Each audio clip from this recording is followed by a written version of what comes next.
You ask Tiger to solve. This deals with linear equations with one unknown. The final result is x equals -15. Let's solve it step by step. Group all constants on the right side of the equation. Add 10 to both sides. Simplify the arithmetic.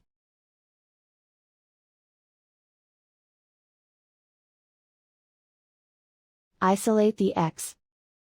Multiply both sides by inverse fraction 3 over -4. Move the negative sign from the denominator to the numerator. Group like terms. Multiply the coefficients. Simplify the arithmetic.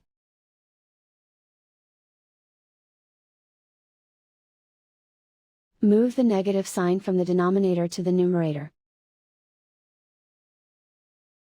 Multiply the fractions.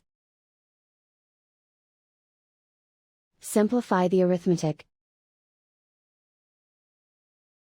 And so the final result is x equals -15.